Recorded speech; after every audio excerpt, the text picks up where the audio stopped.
ఓం శ్రీ గణాధిపతే నమః. శ్రీమాతే నమః. మన ఛానల్లోకి స్వాగతం. తులారాశి వారికి బ్రహ్మం గారి కాల జ్ఞానం ప్రకారం ఈ ఏప్రిల్ 28, 29, 30వ తేదీలలో జరిగేది తెలిస్తే నిజంగా ఆశ్చర్యపోతారు. నక్కతోక తొక్కినట్లే అని చెప్పి ఎందుకు చెప్పవలసి వచ్చిందో ఈ వీడియోని ఎక్కడ స్కిప్ చేయకుండా చివరి వరకు చూడండి. అప్పుడే మీకు పూర్తిగా అర్థమవుతుంది. ఇక మేమైతే ఈ తులారాశి వారి గురించి ఎన్నో విషయాలు సేకరించి మేమైతే నిజాలే మాత్రము మీ ముందుకు తీసుకురావడం జరిగింది. అయితే ఈ యొక్క తులారాశిలో పుట్టిన వారికి బ్రహ్మం గారి కాల జ్ఞానం ప్రకారం ఏ విధంగా జరగబోతోందో పూర్తిగా తెలుసుకోవాలి అనుకుంటే ఈ వీడియో స్కిప్ చేయకుండా పూర్తిగా చూడండి. దానికంటే ముందు మీకు ఒక రిక్వెస్ట్, ఈ వీడియోకి ఒక్క లైక్ ఇవ్వండి. మీరిచ్చే ఒక్క లైక్ మరికొంతమంది తులారాశి వారికి ఈ వీడియో రీచ్ అయ్యే అవకాశం ఉంటుంది. ఇక ఆలస్యం చేయకుండా వీడియోలకి వెళ్ళిపోదాం. ఈ యొక్క తులారాశి వారు చాలా అదృష్టవంతులండి. ఈ రాశి వారి వ్యక్తిత్వం ఏ విధంగా ఉంటుంది అంటే, మేము కష్టపడాలి, మాకంటూ ఒక ప్రత్యేకమైన స్థానాన్ని ఏర్పరచుకోవాలి, అలాగే మాకంటూ ఒక ప్రత్యేకమైన గుర్తింపును ఏర్పరచుకోవాలి, మేము కూడా కష్టపడి పనిచేసి సంపాదించుకోవాలి, ఎవరి కింద ఎవరి దగ్గర చెయ్యి చాపకూడదు, ఒక పని చేస్తున్నారని అనుకుంటేనే ఈ లోకం అనేది మనకు వాల్యూని ఇస్తుంది, అందుకే దానికి తగ్గ పని నేను కూడా చేసుకోవాలని చెప్పి ఎంతగానో ఆలోచిస్తూ ఉంటారు.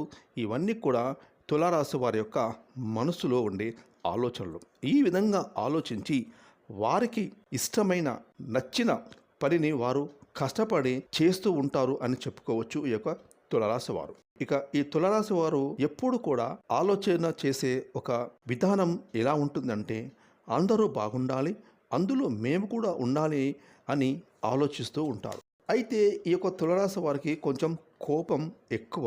అప్పటికప్పుడు ఎంతో ప్రశాంతంగా ఉంటారు. వీరికి కొంచెం నెగిటివ్గా ఎవరైనా మాట్లాడినా, లేదంటే పిల్లలు చెప్పిన మాట వినకపోయినా వీరికి చాలా కోపం వస్తుంది.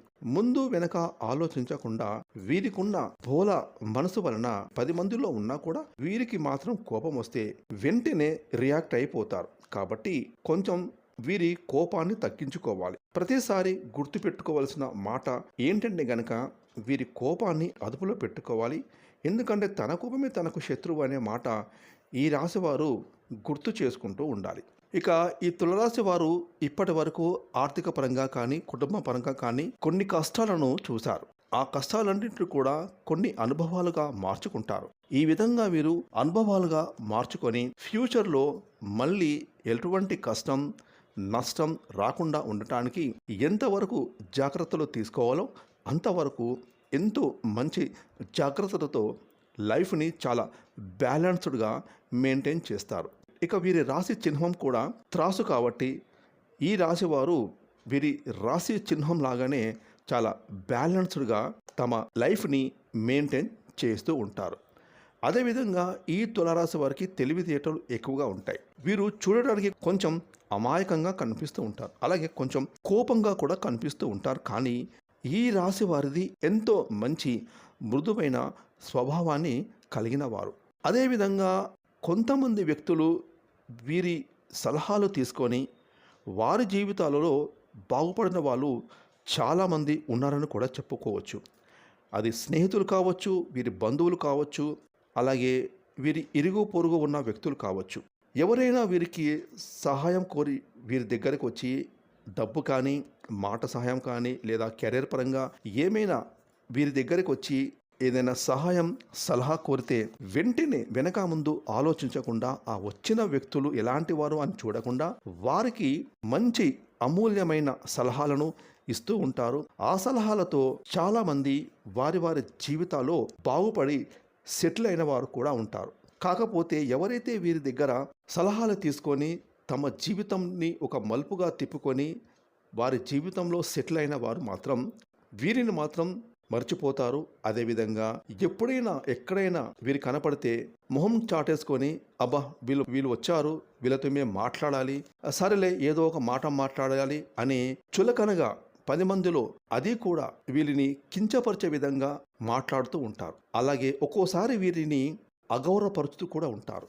ఎలా అంటే ఎప్పుడో మాకు వీరు సహాయం చేశారు, ఆ సహాయంతోనే మేము బతికామన్న గర్వం వీరికి ఉంటుంది అని చెప్పి 10 మందికి వీళ్ళు పోని మాటలు చెప్పి వీరిని కించపరిచే విధంగా మాట్లాడుతూ ఉంటారు. ఎవరైనా వ్యక్తి ఒకరి ద్వారా బాగుపడ్డాడంటే వారికి మనం గౌరవం ఇవ్వాలి, విలువ ఇవ్వాలి, కృతజ్ఞతలు చూపించాలి. కాకపోతే ఈ తులారాశి వారి దగ్గర ఎవరైతే సహాయం పొందారో అలాంటి వారు మాత్రం వీరిని గౌరవించరు, వీరికి కృతజ్ఞత అనేది చూపించరు. కాబట్టి అలాంటి వారిని ఈ తులారాశి వారు గుర్తించి వారు ఎవరు అని చెప్పేసి ఫ్యూచర్లో వాళ్ళు ఎప్పుడైనా వీరి దగ్గరికి సహాయం కోసం వస్తే వారిని దూరం పెట్టే విధంగా చూడండి. ఎందుకంటే ప్రస్తుతం ఉన్న రోజుల్లో మంచి చేస్తే చెడు జరుగుతుందండి.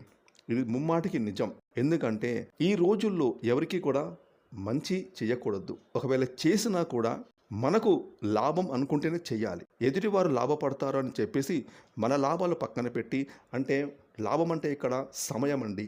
సమయం మన టైం వేస్ట్ చేసుకొని వారికి సలహాలు ఇచ్చో ఏదైనా హెల్ప్ చేసో వారు బాగుపడతారని చెప్పేసి మనం వారికి హెల్ప్ చేస్తూ పోతే ఇక్కడ మనము మన టైంలో చేసుకోవాల్సిన పనులు పెండింగ్ పడతాయి.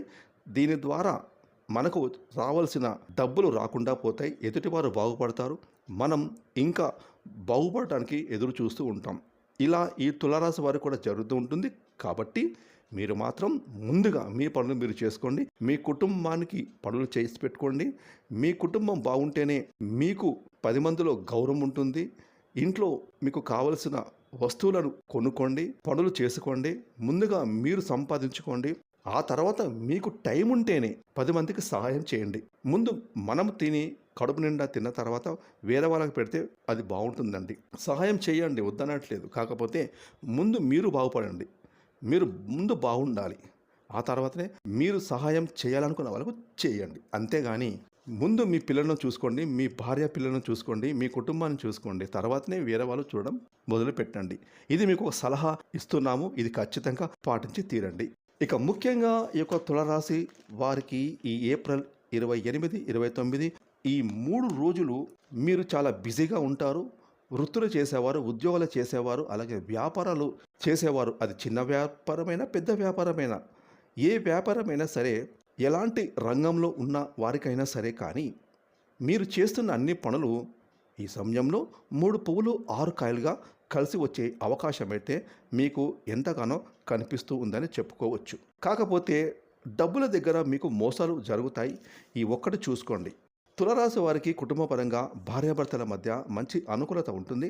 కుటుంబపరంగా చాలా బాగుంటుంది, సంతానం పరంగా బాగుంటుంది. ఇక గతంలో సంతానం పరంగా ఏవైనా మీ పిల్లలకు అనారోగ్య సమస్యలు వచ్చినా కూడా ఇప్పుడు చిన్నగా అన్నీ కూడా సర్దుకొని మనశ్శాంతిగా ఉంటుంది, చాలా అద్భుతంగా ఉంటుంది. ఇక ముఖ్యంగా వచ్చేసి తల్లిదండ్రుల యొక్క ఆరోగ్యం పట్ల కూడా చాలా అనుకూలంగా ఉండబోతుంది.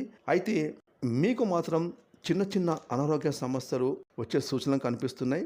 గ్యాస్ట్రిక్ సమస్యలు కావచ్చు, తలనొప్పి కావచ్చు, కొంచెం టెన్షన్ ఎక్కువగా ఉండడం వల్ల ఇటువంటి సమస్యలతో కొంచెం మీరు బాధపడుతూ ఉంటారు. మీరు తెలుసుకోవాల్సిందల్లా ఏంటంటే గనక వృత్తి, డబ్బు వీటికంటే కూడా మీ ఆరోగ్యం అనేది చాలా ముఖ్యం.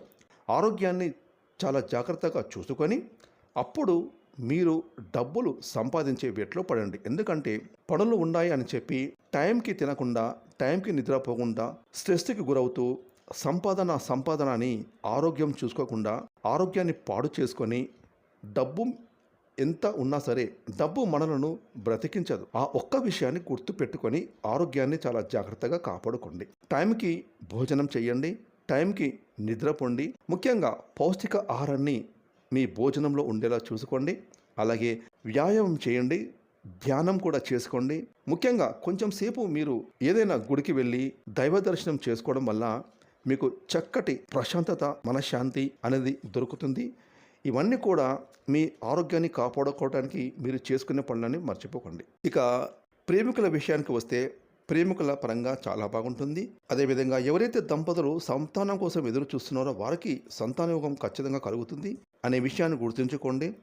ఇంకా ముఖ్యంగా వచ్చేసి సినీ రంగ పరిశ్రమల వారికి, రియల్ ఎస్టేట్ రంగం వారికి, లాయర్స్కి, డాక్టర్లకి చాలా బాగుంటుందని చెప్పుకోవచ్చు. ముఖ్యంగా పెళ్ళిళ్ళు కాని వారికి పెళ్లి కోసం ఎదురు చూసే వారికి కూడా చాలా అద్భుతంగా ఉంటుందని చెప్పుకోవచ్చు. ఇక తులారాశి వారు ప్రతి శనివారం వెంకటేశ్వర స్వామి ఆలయానికి వెళ్ళి స్వామివారికి తులసి మాలను సమర్పించడం, అలాగే ఆంజనేయ స్వామి గుడికి వెళ్ళి ప్రతిరోజు నిత్యం నుదిటిన సింధూరాన్ని తిలకంగా ధరించుకొని మీరు చేస్తున్న ముఖ్యమైన పనుల మీద బయటకు వెళ్ళడం, ముఖ్యంగా శనివారం రోజున హనుమాన్ చాలీసా, గోవిందనామాలు చదువుకోవడం, అదేవిధంగా ప్రతి సోమవారం శివాలయానికి వెళ్ళడం, శివయ్యను దర్శించుకొని అక్కడ విభూతిని ఇంటికి తీసుకువచ్చి ప్రతిరోజు స్నానం చేసే నీటిలో ఆ విభూతిని కలుపుకొని స్నానం చేయడం, వీటి వల్ల ఏంటి అంటే గనక మీకు నరదృష్టి తగలకుండా ఉంటుంది. చేసే పనుల్లో బాగా కలిసి వస్తుంది. మీకు కొంచెం జనాల దృష్టి ఎక్కువగా ఉంటుంది కాబట్టి ప్రతి ఆదివారం ఎర్ర నీళ్ళు, ఉప్పును దిష్టి తీసుకుంటూ ఉండండి. అదేవిధంగా ప్రతి అమావాస్యకు గుమ్మానికి గుమ్మడికాయ కట్టుకోండి. ఇలా చేయడం వల్ల మీ మీద, మీ ఇంటి మీద ఉన్న దిష్టి పూర్తిగా పోతుంది. చూసారు కదండి, ఈ యొక్క తులారాశి వారికి ఈ 3 రోజులు కూడా ఎటువంటి నష్టాలు జరగవు. సంతోషంగా, హ్యాపీగా ఈ 3 రోజులు కూడా గడిచిపోతుంది. ఫ్రెండ్స్, ఈ వీడియోని లైక్ చేయండి, షేర్ చేయండి. అలాగే ఇప్పటివరకు మీరు కనుక మన ఛానల్ని సబ్స్క్రైబ్ చేసుకోకపోతే ఇప్పుడు సబ్స్క్రైబ్ చేసుకొని పక్కన వచ్చిన ఆల్ అనే బెల్ ఐకాన్ యాక్టివేట్ చేసుకున్నట్లయితే మేము చేస్తే మరిన్ని ఇలాంటి లేటెస్ట్ వీడియోలు ముందుగానే మీకు నోటిఫికేషన్గా వస్తాయి. Thanks for watching.